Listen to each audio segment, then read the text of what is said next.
Áudio 22. A paz do Senhor Jesus esteja sobre a vida de cada um de vocês neste dia. Meu nome é Ana Amélia Vieira. Voltei para mais um estudo. Livro Armado para a Guerra, de Rick Renner. Livro que tem abençoado muitas vidas. Tenho ouvido testemunhos, pessoas chegam até mim, conversam comigo, mandam mensagens que estão sendo edificadas. E eu louvo a Deus por tudo, atribuo a Ele a glória, o louvor, tudo ao Senhor. Tudo seja dado a Ele, em nossas vidas. E nós estamos aqui para dar continuidade a esse estudo. Vamos lá, então? No nosso áudio 22, nós estamos continuando o capítulo 9. E hoje vamos falar sobre as forças militares do diabo. Todos os eruditos sérios concordam que a linguagem de Efésios 6 e 12 é militar por natureza. Parece evidente que Paulo recebeu uma revelação de como o reino de Satanás era alinhado militarmente. Bem no início do domínio tenebroso de Satanás, há um grupo de espíritos demoníacos que Paulo chama de principados. A palavra principado é extraído da palavra archas, uma palavra antiga que é usada simbolicamente para denotar antigo, tempos antigos. Além do mais, ela também é usada para retratar indivíduos que detêm as posições mais elevadas e mais eminentes no nível de autoridade. Usando a palavra archas, Paulo nos diz enfaticamente que bem no topo do domínio de Satanás existe um grupo de espíritos demoníacos que mantiveram suas posições eminentes de poder e autoridade desde os tempos antigos, provavelmente desde a queda de Lúcifer. Então Paulo continua mencionando as potestades como as forças malignas que vêm em segundo lugar no comando do domínio tenebroso de Satanás. A palavra potestade é extraída da palavra exousia e denota autoridade delegada. Isso nos diz que existe um grupo de espíritos demoníacos de nível inferior que recebem a autoridade delegada de Satanás para fazer o que quiserem, onde quer que eles desejem. Assim, os espíritos demoníacos, desde o segundo grupo, usam a sua autoridade delegada para executar toda espécie de males e maldades. Em seguida, Paulo menciona os dominadores deste mundo tenebroso. Que palavra impressionante! Ela é extraída da palavra cosmos cráteros e é um composto das palavras cosmos e kratos. A palavra cosmos denota ordem ou organização e a palavra kratos tem a ver com poder bruto. Quando essas duas palavras são unidas na palavra cosmocráteros, a nossa palavra retrata poder bruto que foi canalizado e colocado em alguma espécie de ordem.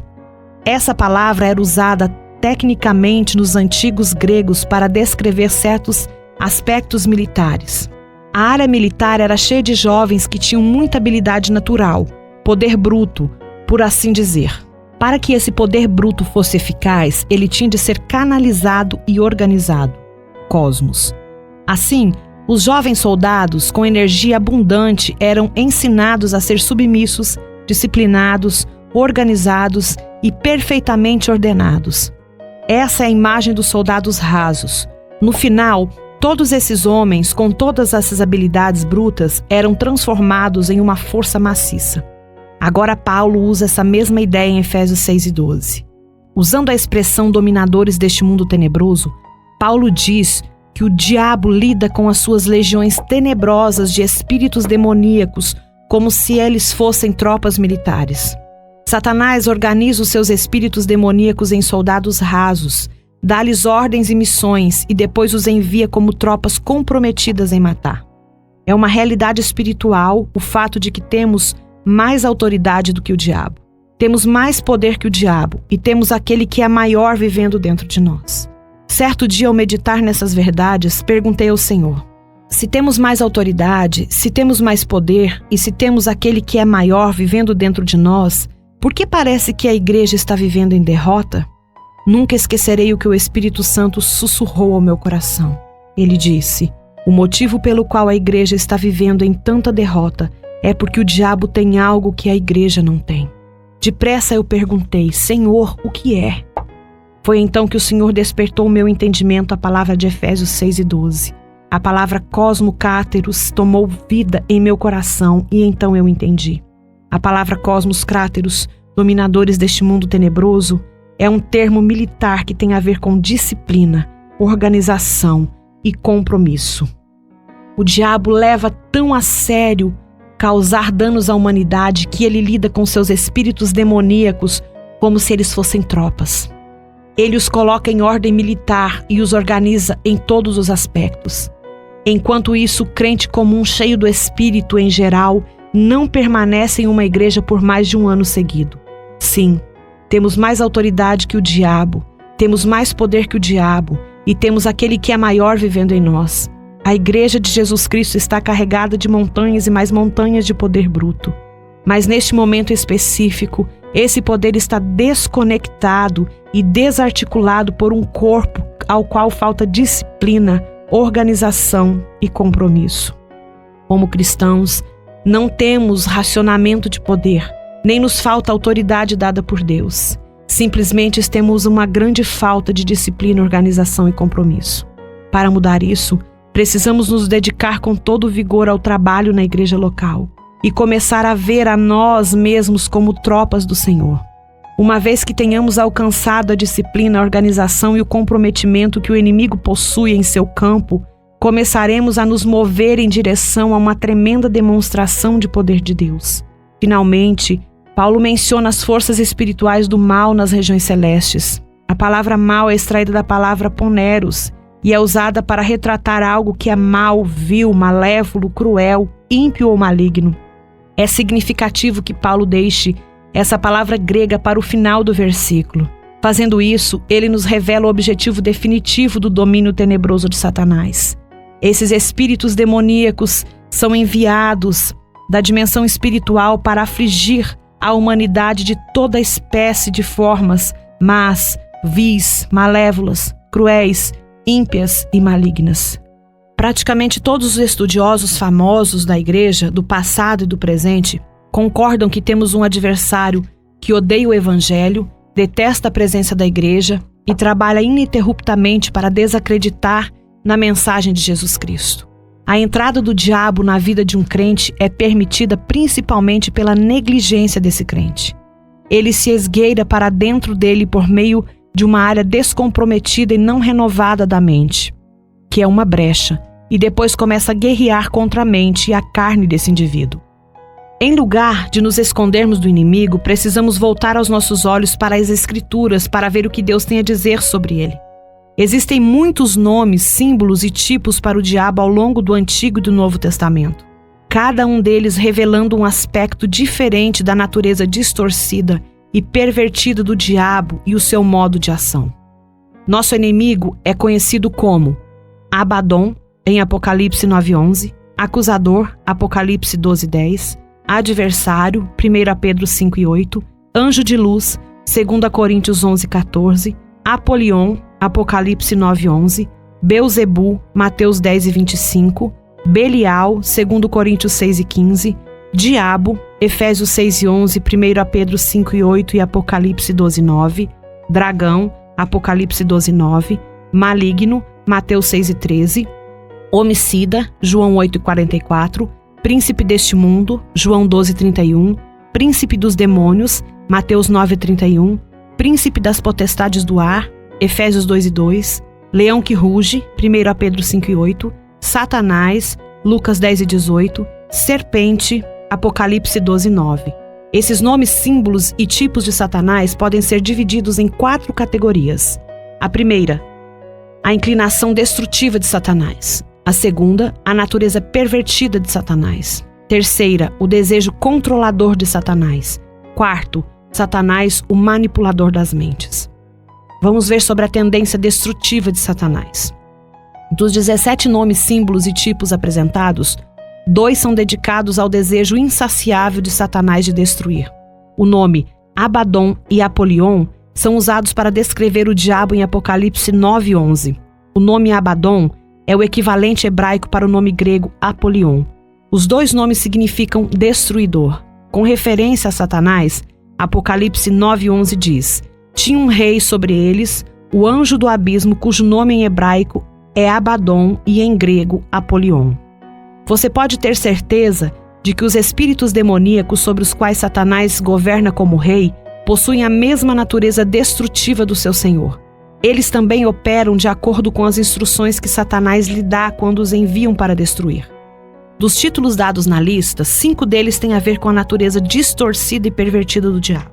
Esses 5 se encontram nos seguintes nomes, símbolos e tipos: Baalzebu, Belial, dragão, maligno e homicida.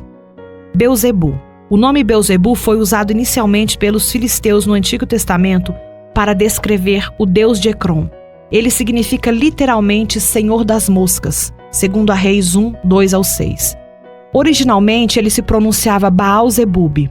À medida que o tempo passou, os judeus alteraram Baal-Zebub para Beelzebu, que acrescentava uma ideia ainda mais obscura a esse nome específico do diabo. Esse novo nome, Beelzebu, agora significa Senhor do Esterco ou Senhor do Estrume. 2 imagens poderosas importantes de Satanás são apresentadas nesses 2 nomes.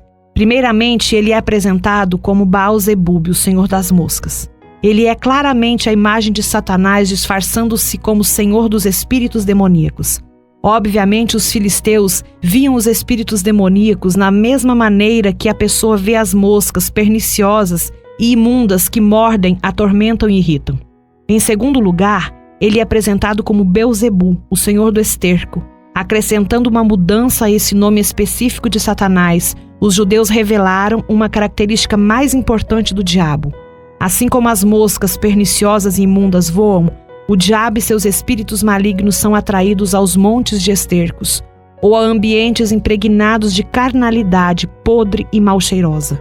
O nome Belial, da origem grega, significa inútil. Esse nome é sempre usado com relação à imundície e maldade. Sempre que ele é empregado, seja no Antigo Testamento ou no Novo Testamento, é usado para retratar homens extremamente maus. Por exemplo, 1 Samuel 2:12 nos diz que os filhos de Eli eram filhos de Belial. Que exemplo os filhos de Eli eram dessa palavra, Belial? Eles eram fornicários e ladrões, cheios de idolatria e rebelião. Essas características terríveis estavam enraizadas no caráter deles, a tal ponto que o juízo de Deus veio sobre eles e eles foram retirados de cena em um dia. Pelo fato de 1 Samuel 2:12 chamá-los de filhos de Belial, sabemos que eles obtiveram esse comportamento horrendo de Satanás, ele próprio, a origem do nome, Belial. Dragão. A palavra dragão também é usada em Apocalipse 12:9 para retratar o diabo. Ali diz: o grande dragão foi lançado fora. Ele é a antiga serpente chamada Diabo ou Satanás, que engana o mundo todo. Ele e os seus anjos foram lançados à terra. Está claro a partir desse versículo que as expressões dragão e serpente são usadas alternadamente com relação à natureza distorcida, demente e pervertida de Satanás. Empregando essas 2 imagens, a Bíblia apresenta o diabo como uma criatura mortal e venenosa pronta para atacar e matar. Agora, maligno. O exemplo bíblico seguinte do diabo pode ser encontrado no que é chamado tradicionalmente de a oração do Pai Nosso. Em Mateus 6:3, o Senhor Jesus orou: e não nos deixeis cair em tentação, mas livra-nos do mal. O idioma grego diz com mais precisão: mas livra-nos do maligno. A partir desse uso, sabemos que Jesus viu o diabo como maligno. Ninguém estava mais familiarizado com Satanás do que Jesus. Por conseguinte, o importante é sabermos que Jesus, conhecendo o diabo tão bem, o rotulou desse modo. Homicida. Foi também o Senhor Jesus quem nos disse que Satanás é um homicida. Em João 8:44, Jesus disse aos escribas e fariseus: vós sois do diabo, que é vosso pai, e quereis satisfazer-lhes os desejos. Ele foi homicida desde o princípio e jamais se afirmou na verdade, porque nele não há verdade. A natureza homicida de Satanás manifestou-se primeiro em Gênesis 4:8, quando ele inspirou Caim a matar seu irmão Abel. Também foi a natureza homicida de Satanás que inspirou Herodes a matar todos os bebês em Belém, Efrata. Continuamos a ver a natureza homicida do diabo nas mortes de milhões de mártires cristãos primitivos e ainda hoje, onde quer que a injustiça assassina prevaleça na terra. O assassinato faz parte da natureza insana de Satanás. Vamos orar neste momento. Senhor meu Deus, mais uma vez estou diante da Tua presença Meu coração está alegre a Ti, Pai, porque estou crescendo em conhecimento, graça e sabedoria mediante a Tua palavra. E eu sei que as pessoas que me ouvem também estão, Senhor, crescendo assim. Porque a Tua palavra nos ensina cada dia, Pai, a estarmos com a nossa mente cativa ao Senhor, fechando as brechas neste mundo tenebroso espiritual, Pai, para que o inimigo não tenha poder e que nós não venhamos abrir essas brechas.